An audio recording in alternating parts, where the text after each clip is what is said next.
বন্দনার গান করলেন, তার প্রার্থনা গান করলেন, আমার খাজা বাবাকে শান করলেন। এবার আমাদের মধ্যে আজকের পালা দিলেন মাননীয় গান কমিটি, আজকের পালা দিলেন হাসর এবং কিয়ামত।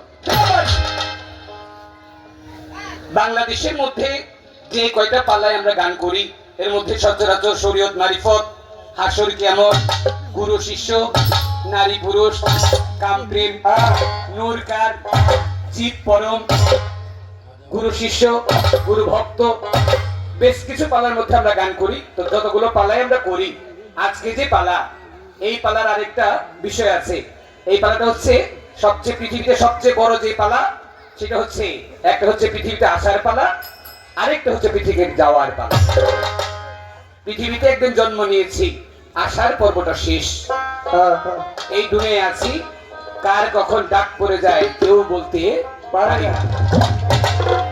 প্রকৃতির ডাকে সবার সাড়া দিতে হবে, একদিন এই পৃথিবী থেকে অবশ্যই চলে যেতে হবে। চলে সবাই যাবই, তো চলে যাওয়ার আগে যে জীবনটা অতিবাহিত করব, এই জীবনটা এমন জীবন অতিবাহিত করব। আজকে যেখানে আসছি খাজা বাবার দরবারে গান, খাজা বাবার নামের উপর গান। এই দরবারে এসে মানুষ বলেন, গানের কথায় আছে, আদবেতে এসকো জাগে মহাব্বতের বাজারে, বেয়াদবি কেউ করো না কোনো ওলি আল্লাহর দরবারে। কারণ হাসতে হাসতে পাপ করলে হাজার কাঁদলেও সে পাপ মাফ হয় না। কবি গানে বলেছেন, যেদিন তুমি এসেছিলে ভবে, কেঁদেছিলে তুমি, হেসেছিল সবে, এমন জীবন মানুষ করিও গঠন, মরণে হাসিবে তুমি, কাঁদিবে ভুবন। মরণের বেলায় আপনার যেন কান্না না থাকে, মুখে হাসি নিয়ে মরবেন, কিন্তু আপনার মরণে হাজার মানুষ যেন কাঁদে, এমন জীবন যেন আমরা গঠন করতে পারি। তো ছোট্ট করে আজকে আমাকে দিলেন, আমি অধম আনন্দন গান করব কিয়ামত। কিয়ামতের ভূমিকা থেকে আমার দাদা ভাই গান করবেন হাসরের ভূমিকা থেকে। এই পৃথিবী একদিন ধ্বংস হবে, এই ধ্বংস লীলা নিয়ে গান থাকবে আমার। এই পৃথিবী ধ্বংসের পরে আবার আল্লাহ একদিন পুনরুত্থান আমাদের করবেন। এই দুনিয়া যা করলাম সেটা হিসাব একদিন আমাদের দিতে হবে। ওই হিসাবের মাঠ নিয়ে, হিসাবের যে বিষয়, এই বিষয়টা পুনরুত্থান নিয়ে গান করবেন আমাদের কাজল সাহেব। তো ছোট্ট করে এই জীবন অতিবাহিত করতেছি, এই জীবন কিভাবে যাচ্ছে, একদিন মরতে হবে, এই মরণের কথা যেন স্মরণ হয়, সেই দিকে লক্ষ্য করে ছোট করে আমার পালা থেকে একটা গান, তারপরে চেষ্টা করবো দাদা ভাইয়ের কাছে দু একটা কথা জানার।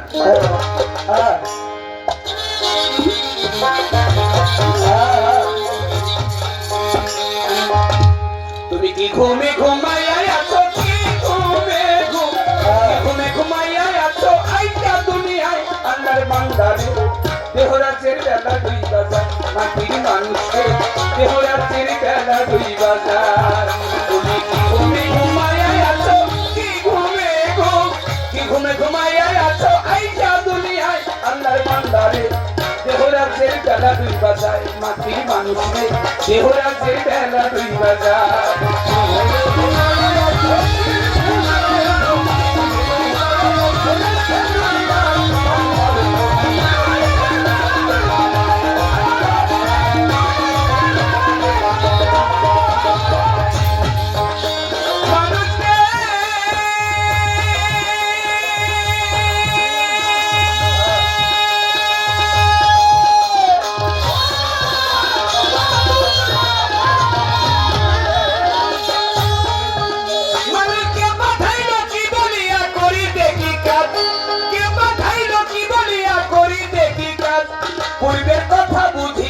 ভুইলা গেলাম আমায় কে পাঠাইলো কি বলিয়া করিতে কি কাজ, পূর্বের কথা বুঝি আমরা ভুইলা গেলাম, মানুষ হইয়া জন্ম নিলাম এই ভব সংসারে, পিতা মাতায় আদর করে পুষিল আমারে, হাসি দেখে যে আমার গেল শিশুকাল, কিশোর গেল কৈশোর গেল আইল যৌবন কাল, হাসি দেখে নিতে আমার গেল শিশুকাল, কিশোর গেল কৈশোর গেল আইল যৌবন কাল। এবার কাম্বাটাকে মারলো ওকে, কাম্বাটাকে মারলো ওকে, দৌড় গেল গায়ে আল্লাহর বান্দারে।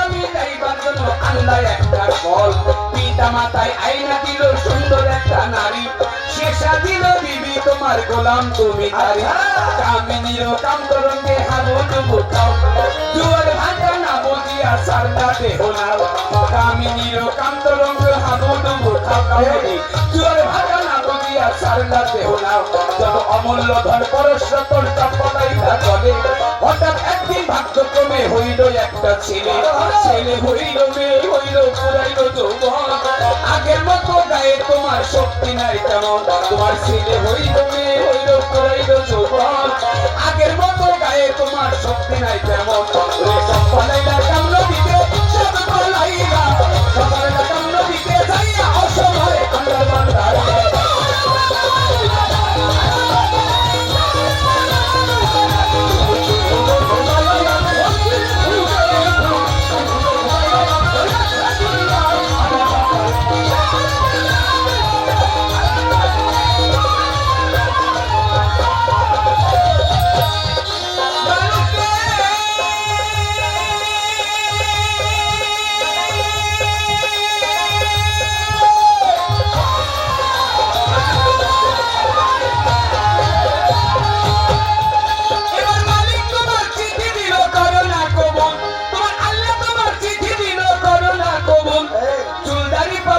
যেমন হইল কদম ফুল তোমার মালিক তোমার চিঠি দিল করোনা কবুল চুলদারি পাকিয়া যেমন হইলে কদম ফুল চোখে দেয়ার দেখতে পাও না দণ্ড গেল পরে কানে দিয়ে শুনতে পাও না ডাকলে কেউ তোমারে জিব্বা দিয়ার আগের মতো স্বাদ লাগে না খানা হাত পা গেছে অচল হইয়া চলিতে পারো না জিব্বা দিয়ার আগের মতো স্বাদ লাগে না খানা হাত পা গেছে অচল হইয়া চলিতে পারো না শিশু হইতে বৃদ্ধ হইয়া আনন্দে মাতিয়া তুমি শিশু হইতে বৃদ্ধ হইয়া আনন্দে মাতিয়া আল্লাহর কাম নবীর কাম ধর্মের কাম পিতার কাম মুর্শিদের কাম মায়ের কাম যোদ্ধার কাম দেহের কাম নেকের কাম আমার আল্লাহর কাম কি করেছো দেখো না ভাবিয়া শিশু হইতে বৃদ্ধ হইয়া আনন্দে মাতিয়া আল্লাহর কাম কি করেছো দেখো না ভাবিয়া পরপারে আল্লাহ বিনে গতি নাই রে আর কি করেছো পরপারে পাশে ও জোগাড় কয়দিন পরে তোমাকে নিয়ে আসবে আজাইলে তার পাখিটা নিয়ে যাবে মাঠে দেহ ফেলে সঙ্গে সঙ্গে করে যাবে কান্নাকাটি গোল মুসলমানের আল্লাহরা হিন্দু হরি বল সঙ্গে সঙ্গে করে যাবে কান্নাকাটি গোল মুসলমানের আল্লাহরা হিন্দু হরি বল সেদিন ডাকলে কি আর আকাশ দেওয়াল ডাকলে কি আর সেদিন ভাই আকাশ ডাকলে কাদর কি আর আকাশ ডাকলে দেওয়া আকাশ ডাকলে কাদর কি আর পিছন করে যায় আল্লাহর বান্দা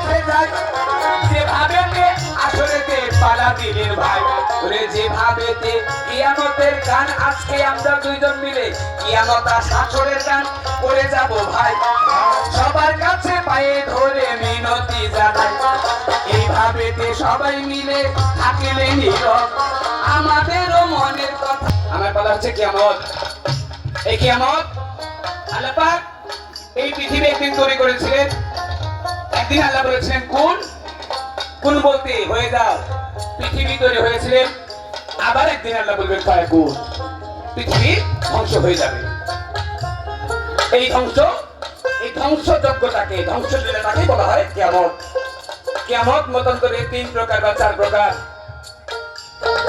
আলামতে সুগরা আলামতে কুবরা নিম কিয়ামত আলামতে সুগরা শব্দ বাংলা তো খণ্ড একটা সময় খণ্ড খণ্ড ভাবে পৃথিবীতে কিয়ামত হয়েছিল নূহ নবীর আমলে কিয়ামত হয়েছিল লূত নবীর আমলে কিয়ামত হয়েছিলেন সালেহ নবীর আমলে কিয়ামত হয়েছিলেন উযৈর পয়গম্বরের আমলে কিয়ামত হয়েছিলেন ওইটা হচ্ছে আলামতে সুগরা আলামতে কুবরা শব্দ বাংলা থেকে বড় একদিন পৃথিবী ধ্বংস হবে যেদিন আর কিছুই দুনিয়ায় থাকবে না এই দুনিয়ার যে পবিত্র জিনিস যেমন কোরআনের আয়াত আল্লাহ কাবা ঘর আমার রাসূলের রওজা এরকম পবিত্র জিনিসগুলো আল্লাহ উঠিয়ে নেবে মানুষের মধ্যে আর ঈমান থাকবে না নারীদের মধ্যে লজ্জা থাকবে না ভালো মন্দের হিসাব থাকবে না খারাপ মানুষ নেতৃত্ব করবে ভালো মানুষ জায়গা পাবে না এই জিনিসগুলো হওয়ার পরে একদিন আল্লাহ পৃথিবীটাকে ধ্বংস করে দিবে।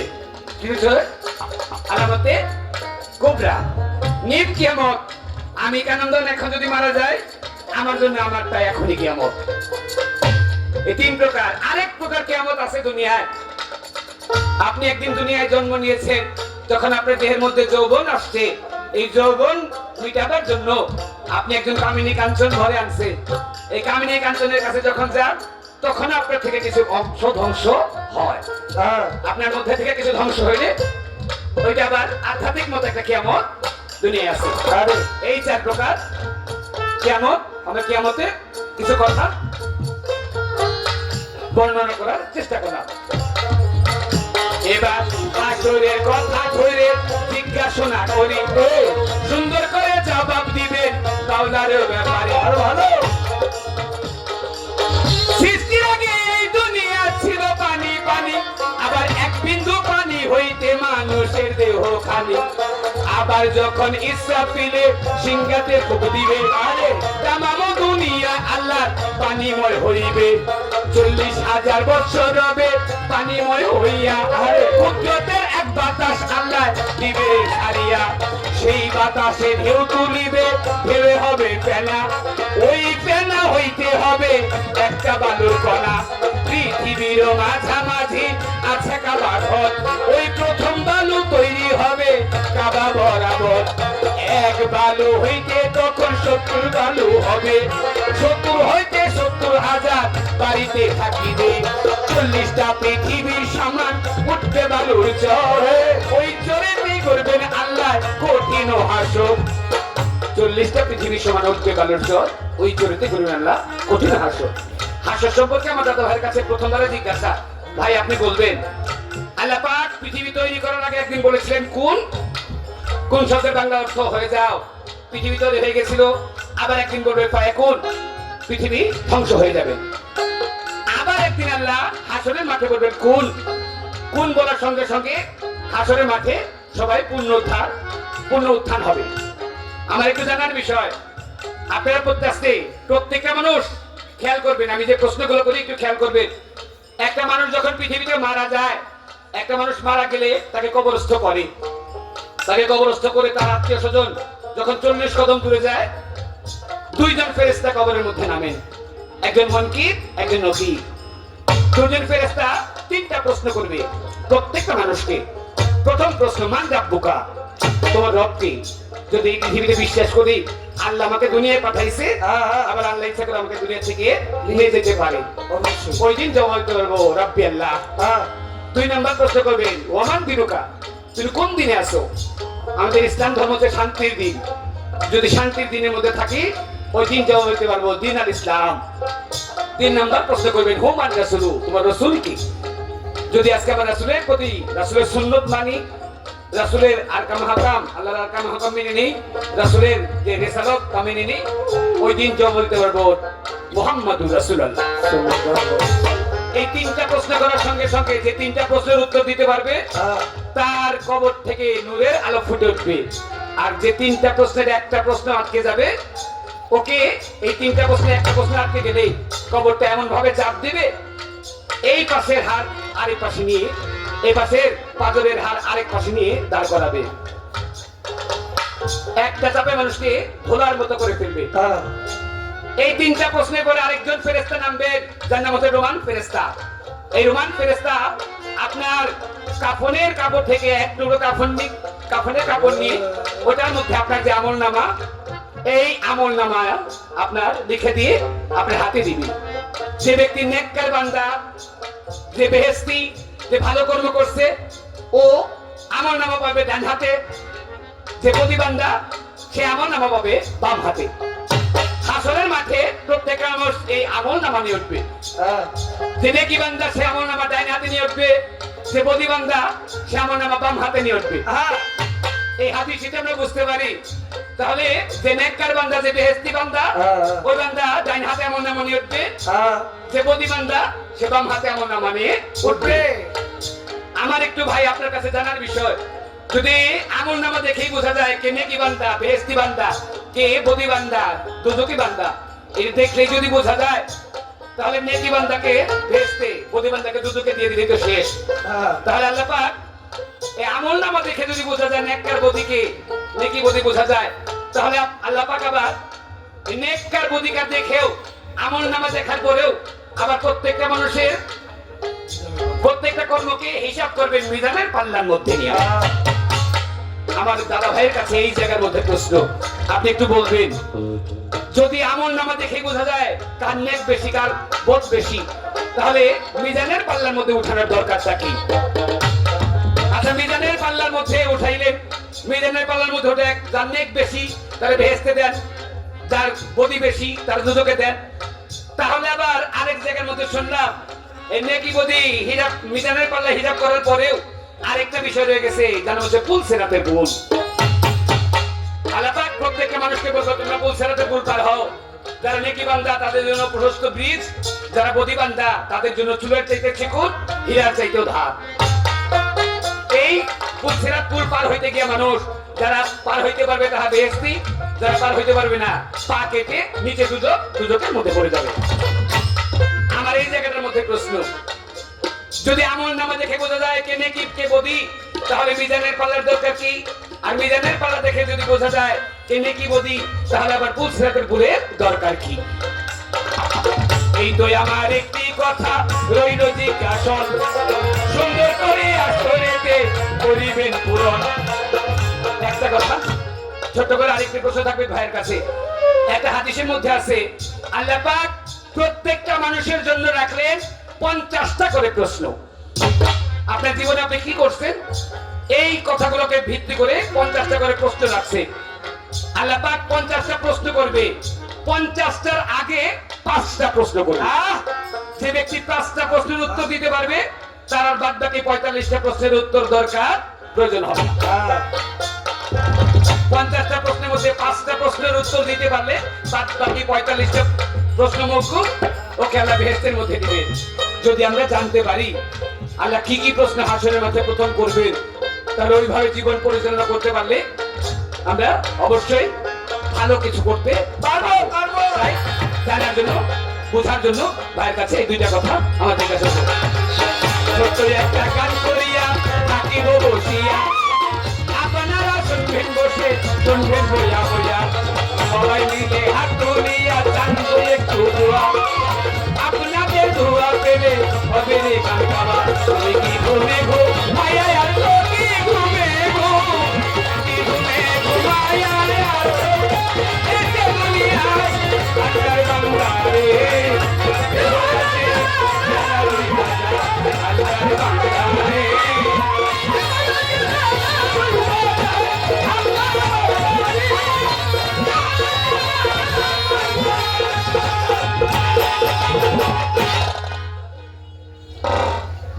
আমি যখন বন্দনা করে বসছি, তারপরে তো মাগরিবের বিরতি পড়ে গেছে। বিরতির সময় আমাদের দেওয়ান সাহেব কাজল ভাই বললেন যে কেন গান কমিটির কারো নাম বলো বা না বলো, একটা লোকের নাম বলবা, সেটা হচ্ছে আমাদের রাজা মিয়া ভাই। কারণ রাজা মিয়া ভাই আমাদেরকে দুজনকে বায়না করছে, কিন্তু রাজা মিয়া ভাই এই কথাটি দাদাও বলে গেছেন। তো রাজা মিয়া ভাইয়ের সাথে কথা বলে আবার আরেকটা বিষয় জানতে পারলাম, রাজা মিয়া ভাইয়ের সাথে আমার আরেকটা পরিচয় আছে। একটা তো আজকে আমাদের বায়নাকারী এটা আছে, এছাড়াও আমার আব্বা হুজুরের একনিষ্ঠ একজন বন্ধু ছিলেন সিরাজ দিখানে, আমাদের সিরাজ কাকা। তো উনি হচ্ছেন সিরাজ কাকার জামাতা। রাজা মিয়া ভাই বললেন কারণ ভাই আপনার নিজের লেখা একটা গান আছে, গানটা যদি পারেন একটু শোনাবেন। কিন্তু পালা দিতে পালা অনুযায়ী গানটা আমার পালার মধ্যে করে আমার নিজের লেখা একটা গান হ্যাঁ করছি।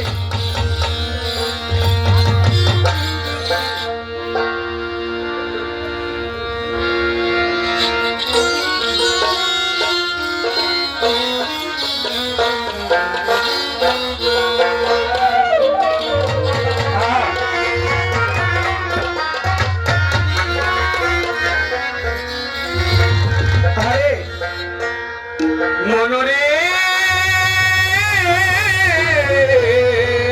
মনরে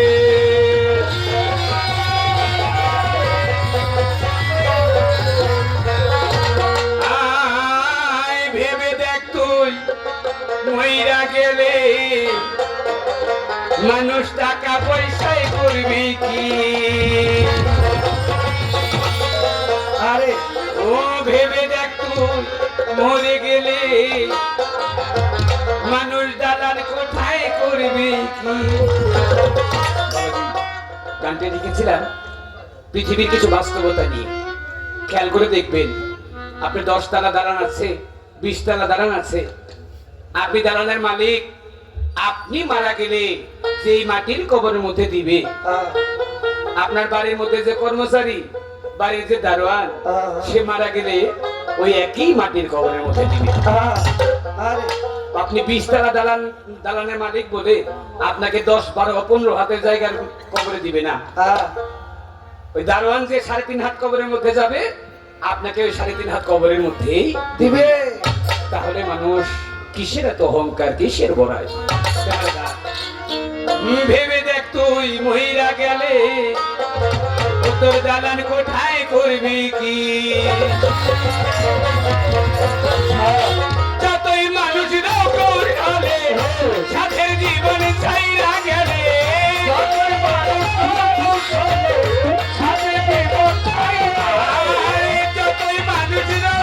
গেলে সাথে জীবন ছাইরা গেলে, জীবন জ্বালা চড়াই রে শুধু শ্রী পুত্র মায়া জালে একদিন ভাবলি না কে পাবলে কি? ভেবে দেখ, তুই মহিলা গেলে বন্ধনতি করবি কি? ভেবে দেখ, মানুষ মহিলা গেলে দালান কোথায় করবি কি?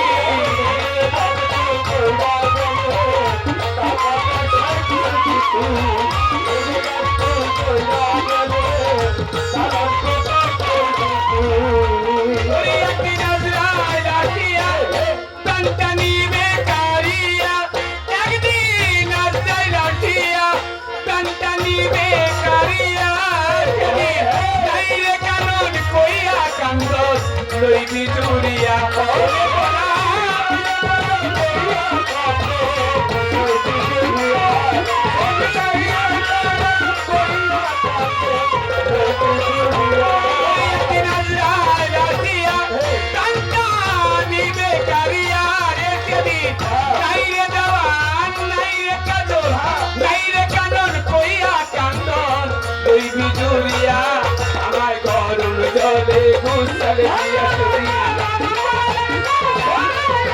গরম জলে গুছল দিয়া মার্কিনের কাপড় করাইয়া চার বিহারার কান্দে লইয়া শেষ নায়ুরি জাতি লইয়া আমার চার বিহারার কান্দে লইয়া শেষ নায়ুরি জাতি লইয়া আমার দাবি ছেড়ে বিদায় দিয়া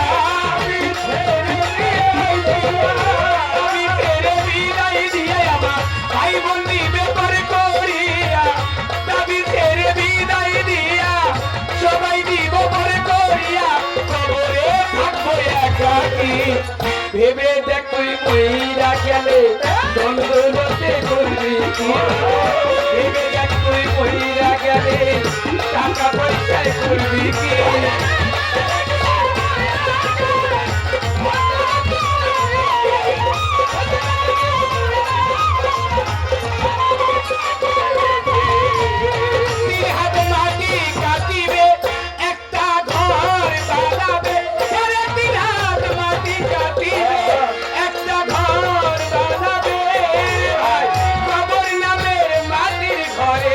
আমায় শোয়াবে ও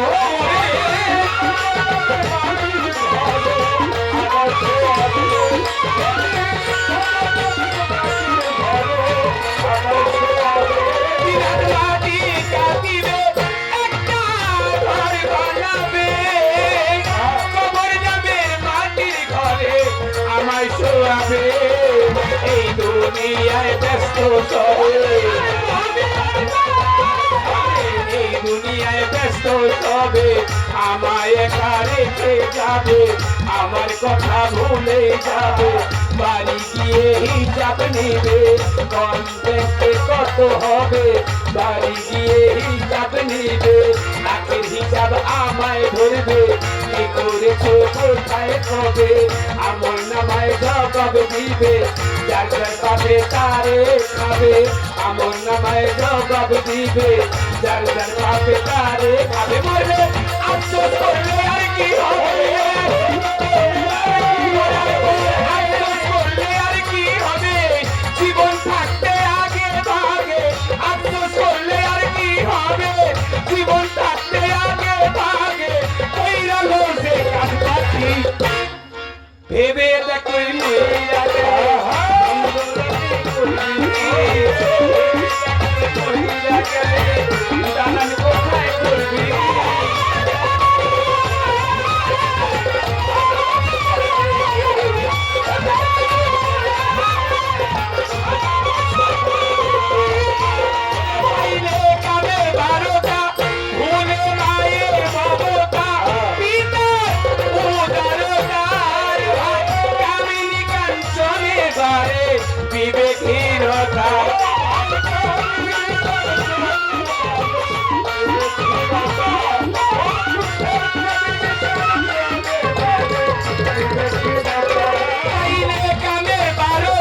কথা তখন ভুলে আল্লাহ নবীর কথা বলে আল্লাহ নবীর কথা ঠকাইয়া ভগ্নি ভাতা সমাজে সাজিলাম নেতা ভুলে গেলাম আল্লাহর কথা ভুলে বেড়াই কথা কথা চলাতে রইল যোগ্যতা ভুলে বেড়াই কথা কথা চলাতে রইল যোগ্যতা মাসুল দেবী কর্ম কথা হৃদয়ে তোর পাবি ব্যথা মাসুল দেবী কর্ম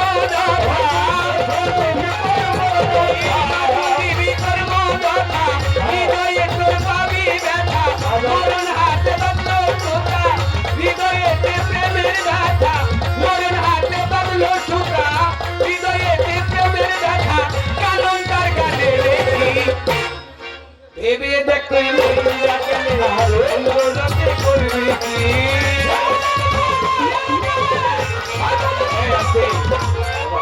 একটা কথা বলতে আমি বিরক্ত হন আপনারা গানে প্রত্যেকটা কথা লিখেছি একটা লোক একটা কোন শিল্পী বা কোন লোক যদি গান লেখে তাকে একটা মোটিভ একটা বিষয় থাকে গানটি লিখেছিলাম বাস্তব কিছু বিষয় নিয়ে পাইলে কামের ভারতা ভুলে মায়ের মমতা কামিনী কাঞ্চনে বারে বিবেকহীনতা খেয়াল করে দেখবেন পৃথিবীতে সবচেয়ে গভীর সম্পর্ক হচ্ছে মায়ের সাথে সন্তানের যে সম্পর্ক 10 মাস 10 দিন মায়ের গর্ভে রাখেন যখন মায়ের প্রসব বেদনা ওঠে পৃথিবীতে মরার চেয়ে কষ্টকর বেদনা হচ্ছে প্রসব বেদনা সেই প্রসব বেদনা কষ্ট করে একটা মা সন্তানকে জন্ম দেয় মায়ের চেয়ে সন্তানেরা গভীর সম্পর্ক কারোর সাথে হইতে পারে না আর সেই সন্তান পৃথিবীতে এসে যখন তার শরীরে যৌবন আসে যৌবন মিটাবার জন্য ঘরে কামিনী কাঞ্চন একটা বিবি আনে এমন অনেক সন্তান আছে যারা বিবির মন রাখতে গিয়া মায়ের সাথে খারাপ ব্যবহার করে আছে বাবা এমন অনেক সন্তান আছে বিবির মন রাখতে গিয়া মাতা পিতাকে গালাগালি করে এমন কুলাঙ্গার সন্তানও আছে যে মায়ের মন রাখতে গিয়া বিবির মন রাখতে গিয়া মা বাবার গায়ে হাত তুলে ফেলে একটা হাদিস আছে আমার রাসূল করিম সাল্লাল্লাহু আলাইহি ওয়াসাল্লামের সাথে এক সাহাবা সর্বক্ষণ কাজকর্ম করতেন সর্বক্ষণ নামাজ রোজা করতেন নাম ছিল তার আলকামা এই আলকামার আস্তে আস্তে যখন মরণের সময় ঘনে আসছে হঠাৎ করে আলকামা মরণের আগে তার জিহ্বাটা উল্টে গেছে মুখে কিছু বলতে পারে না সাহাবা কয়েকজন সাহাবা দৌড়ে গেছে নবীর কাছে নবী ওই যে আপনার সাথে সবসময় নামাজ রোজা করতো সবসময় নামাজে আপনার পাশে থাকতো নাম আলকামা আপনার সাহাবা ও তো মরণের অবস্থা আপনি চলেন আমার নবী বলে দৌড় দিয়ে যাও আমার আগে গিয়া আলকামাকে বলো কালিমা তাইয়াব কালিমা লা ইলাহা ইল্লাল্লাহ মুহাম্মাদুর রাসূলুল্লাহ এই কলেমা মুখে নিতে বলো সাহাবারা দৌড়ে গেছে গিয়ে আবার কতক্ষণ দৌড়ে আসছে নবী আলকামার আপনি কলমা নিতে বলছেন আস্তে আলকামার আপনি কলমা মুখে নিতে বলছেন আলকামা কলমা মুখে নিবে কিভাবে ওর জিহ্বাটা উল্টে গেছে ও মুখে কিছু বলতে পারে না কথা শুনে আমার রাসূল নিজেই দৌড়িয়ে গেছেন গিয়ে আলকামার সামনে গিয়ে বল আলকামা তুমি কলমা মুখে নাও কলমা করো আলকামা হা করে দেখায় তার জিহ্বাটা উল্টে গেছে তাহলে সে মুখে কিছু বলতে পারে না এই দৃশ্য দেখে আমার রাসূল নিজে সিজদার মধ্যে পড়ে গেছেন বারিলাহি ইয়া আল্লাহ আলকামার মরণের অবস্থা এই আলকামার সারাটা জীবন আমার সাথে থেকে নামাজ রোজা করেছে আজকে মরণের অবস্থায় কলমা মুখে নিতে পারবে না আলকামা এইভাবে কলমা মুখে না নিয়ে মারা যাবে আর আমার আল্লাহ পাক গাইবে বললেন হে রাসূল হে আমার হাবিব ওই যে দেখেন আলকামার ঘর আলকামার ঘরের পাশে একটা ঘর ওই ঘরের মধ্যে একটা মানুষ ওই মানুষটা আলকামাকে যতক্ষণ মাফ না করবে আমি আল্লাহ তাকে মাফ করতে পারবো না আরে শুনে আমার রাসূল সেজদা উঠালেন উঠে হাঁটতে হাঁটতে আলকামার ঘরের পাশে ঘুরে ঘর ছোট একটা ভাঙা চুরে ঘর ওই ঘরের দরজার মধ্যে গেছে ঘরের দরজার মধ্যে গিয়ে দেখে ঘরের ভিতরে একটা বৃদ্ধা মহিলা একটা নামাজ নামাজ বিছিয়ে নামাজের মধ্যে বসে বসে তিনি তাসবিহ জপনা করেন আমার রাসূল গিয়ে বলে মাগো আলকামা আপনি কি হয় কথাটা বলতে দুটো চোখের পানি ছেড়ে দিছে মহিলা তো বাবা আলকামা কি হয় আলকামা আমার নিজের পেটের সন্তান আমার রাসূল বলে মা আলকামার তো মরণের অবস্থা, আপনাকে মাফ করে দেন। আর কথাটা বলতেই মহিলা চিৎকার করছে, আল্লাহ নবী, হে আল্লাহ নবী, আপনি আমার হাজার কথা বলেন, আপনার হাজার কথা আমি রাখুন, কিন্তু আলকামার মাফ করতে কইছেন, আলকামার আমি মাফ করতে পারবো না। আমার রাসূল বলে মা আলকামা আপনার নিজের গর্ভের সন্তান, আপনার নিজের গর্ভের সন্তানকে আমি মাফ করবেন না? এই ভাই, আপনার নিজের গর্ভের সন্তানকে আপনি মাফ করবেন না? ওই মহিলা দুইটা চোখের পানি ছেড়ে দেখতে গো নবী গো, কি বলবো আপনাকে দুঃখের কথা। এই আলকামা যখন খুব ছোট, আমার শিশু অবস্থায় কোলে, তখন আমার বিধবা হয়েছি। আলকামা আলকামা কইরা সোনার যৌবন নষ্ট করছি, আরেক জায়গায় বিয়ে বসি নাই আলকামার কষ্ট হবে বলে। নিজে না খাই আলকামারে খাওয়াইছি, মানুষের বাড়িতে কাজকর্ম করে খাওয়ায় খাওয়া আলকামারে বড় করছি, এত কষ্ট করে আলকামারে বড় করছি। আর সেই আলকামা যখন বড় হয়েছে, আলকামা বিয়ে করছে, একদিন আলকামা কামের থেকে আইসা তার বিবির মুখে কি যেন শুনছে, তার বিবির কথা শুই না, সে আইসা দৌড়েয়া একটা লাঠি দিয়ে আমার পিঠের মধ্যে তুলে বাড়ি দিছে। নবী আমি তার অভিশাপ দেই না, অভিশাপ দিতেও চাই না, কিন্তু নবী যখন আমি নামাজ পড়তে যাই, নামাজের মধ্যে যখন রুকু দিতে যাই, নামাজের মধ্যে যখন সেজদা দিতে যাই, তখন যেই জায়গায় আলকামা বাড়ি মারছে ওই ব্যথাটার মধ্যে মরমর করে উঠে, তখন আর আমি সহ্য করতে পারি না, তখন সহ্য করতে না পাই না, তখন আলকামাকে অভিশাপ দেই। আমার নবী বুঝলেন আলকামা যে অপরাধ তার মার সাথে করছে, এই আলকামার মা যদি তাকে মাফ না করে, সে দুনিয়া থেকে দোজখে আখিরাতে দিতে হবে, সে দোজখী। আমার নবী একটু বোঝানোর জন্য মায়ের মতো নরম হয়, মায়ের মধ্যে গোলানোর জন্য আমার নবী ডাক দেয়, এই আলকামাকে আলকামার মা মাফ করবে না, আর আলকামা বেহেশতে যাইতে পারবে না, কলমা মুখে নিতে পারবে না। কাজ কর, আলকামারে দুনিয়া থেকে দোজখে দে, আখিরাত দিতে তো দোজখে যাবে, আগুনে পুড়বে, দুনিয়া থেকে তার পড়ে দে, এক কাজ তো লাকড়ি জ্বালা। নবী বলতে এই সাহাবারা গিয়ে লাকড়ি জ্বালাইছে। আমার নবী মাকে শুনে শুনে বলে আলকামারে চারজনে চার হাত মানবার তো ধরে যায় না, আগুনের মধ্যে ফেলে। যখন আলকামার মায়ের কথা শুনছে, মা তো মার বসে থাকতে পারে না, মা বসে থাকতে পারে না, আস্তে আস্তে লাঠির মধ্যে ভর্তি অবস্থায় সামনে এসে দাঁড়াইছে। কয়েকজনে মিলে আলকামাকে ধইরা আগুনের কাছে নিয়ে আসছে, মাত্র আগুনের মধ্যে দিবে, আলকামা মুখেও কিছু বলতে পারে না, শুধু চোখ দুইটা দিয়ে তাকায় তাকায় আলকামার দিকে তাকাইছে। আগুনের মধ্যে যখনই দিবে, আলকামার মা ডাক দেয়, আল্লাহ নবী, ও আল্লাহ নবী, আপনি কারে দোজখে দিবে? আলকামা আমার গর্ভের সন্তান, আমার সামনে আপনি আমার সন্তানকে দোজখে দিবে, আগুনে দিবে, আমি সহ্য করতে পারবো না। আল্লাহ, আল্লাহ গো, আমি আলকামারে মাফ করে দিলাম, আল্লাহ তুমিও মাফ করে দাও। আর এই কথা বলার সঙ্গে সঙ্গে আলকামার জিহ্বাটা ঠিক হয়ে গেছে। সুবহানাল্লাহ, সুবহানাল্লাহ। আলকামা কলেমা মুখে নিয়ে ডাকতে বলে, মা, মা গো, পৃথিবীতে তোমার সাথে আমি যেই অপরাধ করেছি, এমন অপরাধ যেন কোনোদিন কোন সন্তান কোন মায়ের সাথে না করে। ভুলে মায়ের বাবতা, পিতার উদারতা, কামিনী কাঞ্চনে বারে বিবেকের